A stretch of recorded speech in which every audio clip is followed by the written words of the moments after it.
This activity was created for students who are working on answering personal information questions. This skill is a really important skill for students to learn because it teaches comprehension, but it also teaches a life skill, and it's really important for safety. So these kinds of questions are things like, what's your first name? What's your mom's name? What's your phone number? How old are you? When's your birthday? Where do you go to school? So all of those kinds of personal questions is what we're going to target with this skill. There's a few different ways that you can target this skill, and I have a bunch of visual boards for you to utilize. One way that you can target this skill is to provide a visual question and then a sentence starter and have the student finish the sentence. So for instance, on this board, you can ask, what is your first name? And they can answer by tapping and saying, my first name is, and then if you need to, you can provide choices for them. So if you're doing what is your first name, you could write down 2 choices, and you can either just leave them like this, or you can cut them out.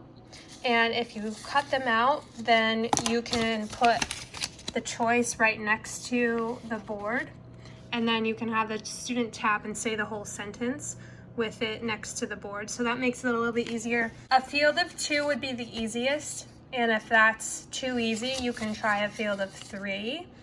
And then if that's too easy, try a field of 4. So if you keep adding names, the task will get harder. And if you find your student can't read these words, you can just read them for them. So you could say, what is your first name? Is it John, Joe, Luke, or Dan? What's your name? Another way to provide choices would be to write them out and cut them out. And that way it's really easy to manipulate how many you have. So I would start with 2. And if the student can read, have them read. If not, then label them for them. What's your name? Is it John or Joe? If this is too easy, add one more word in there. If that's too easy, add another one. So keep adding if it gets too easy for the student and you see that they're doing it independently. Try to make it harder.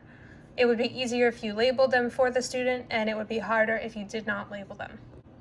Then, when the student finds the word, you can put it right up on the screen, or if you have this printed out, you can just put it right on the paper, and then you can have the student tap, my first name is Joe. And you can either model this sentence word by word, so you can have the student repeat one word at a time. My, you say it, first name is Joe. Joe, my first name is Joe. And if they're able to, try to have them repeat the whole sentence. You could also have them clap out the sentence. Sometimes that really helps for students. My first name is Joe. Some of these boards, like the age boards, have choices already provided for you. So you would ask, how old are you? And you could say, I am, and then have them pick it out. If this seems to be too hard, there's too many choices here, so there's 8 choices. You can cover some of them up. You can go like that. You can make a field of 4. So remember, if you're doing a field of 2, that's easiest. If you're doing a field of 3, that's the next level. Field of 4, field of 5, you get the point. So the more choices, the harder the task is. If you want to make it easier with this many choices, or easier with 2 choices, you could just label it for the student. Are you 4 or are you 5? And if they're still not able to answer, I would give them the answer. You're 4, can you find the 4? And have them touch it. And then you can have them say the whole sentence. I am 4 years old. So this board works the same way. You ask the question, they answer, and then they find the answer.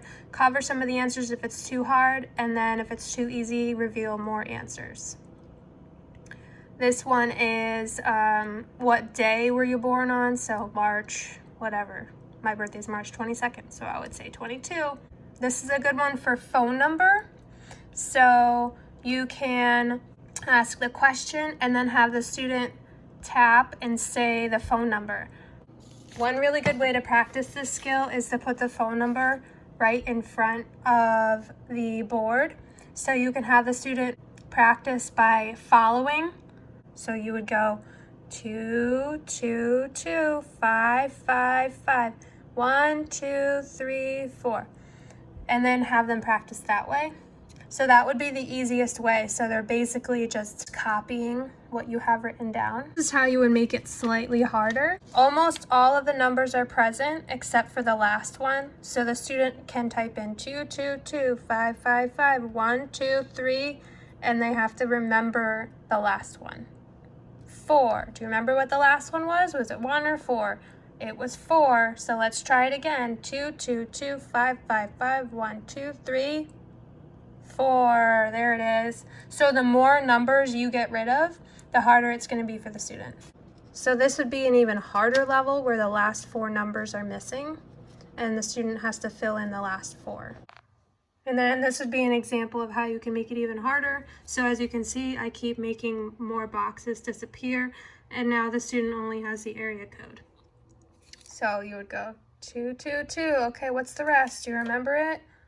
5, 5, 5, 1, 2, 3, 4. You try. So you can always model it for them. You can always give them a verbal cue. Was it a 5 or a 6? Do you remember?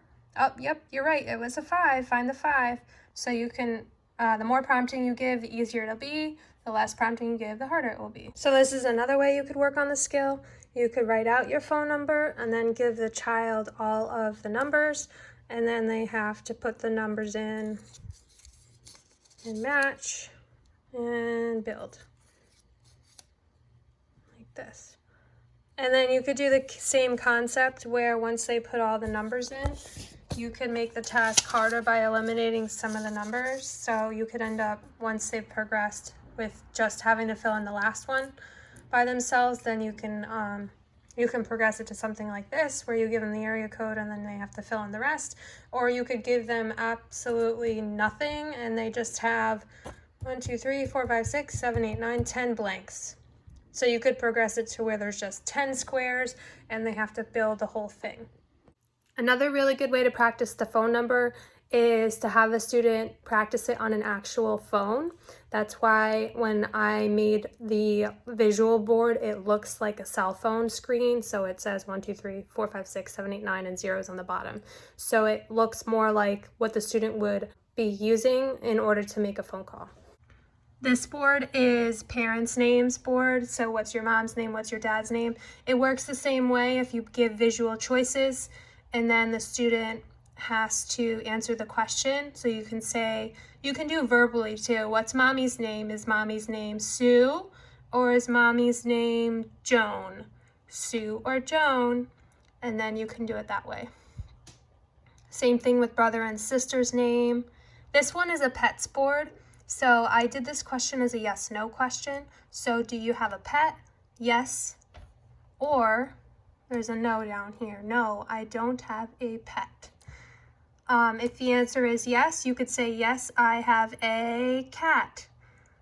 And then if you want to progress that skill, you could progress it by having them name the pet. So yes, I have a cat named Fluffy. I don't know. And then if you have multiple pets, there's an and a over here. So you could do, yes, I have a cat named Fluffy and a dog named Roxy. So you can make it as complex or as simple as you want, or you could just do, I have a cat, I have a dog, or I have a cat and a dog. You can make it simple or complex, depending on the student's ability. I also have what's your grandmother's name and what's your grandfather's name. These are optional boards. I just threw them in there because some parents really like to work on grandparents' names. There's one for aunt and uncle if you want to do that one. And there's a cousins board. If you're interested in doing this personal information activity as a writing activity, I have provided a board you can print out and have the student write in the answers, and it has multiple questions on one worksheet. You can also use that if your student is at a higher level and able to answer these questions without the picture choices on the individual boards. So that might be a good next step once they're able to answer, when is your birthday, with all of the months written out on the bottom. So don't feel obligated to do all of these boards. I just created them depending on what your child's needs are or what you would like your child to work on. I think phone number is a really important one. First and last name is really important. And a lot of times people ask, how old are you? How old are you is probably the number one question besides what's your name that students get asked when they're introduced to new people. So they say, oh, hi, what's your name? And then the next question is usually, how old are you? So those are the two questions I'd probably work on the most. And then if you're really worried about safety, I would work on some of the other questions like what's mommy's name, what's daddy's name, and the phone numbers. If you aren't able to print any of these boards out, you can access them digitally on my Google Classroom, or after this video that I'm posting now, you can go and watch a video of all of the boards. I'll put them up on the screen for you, and you can just pause and do the activity and then unpause and keep going. If you hit the space bar on your laptop, it will pause the video for you, so that's really helpful.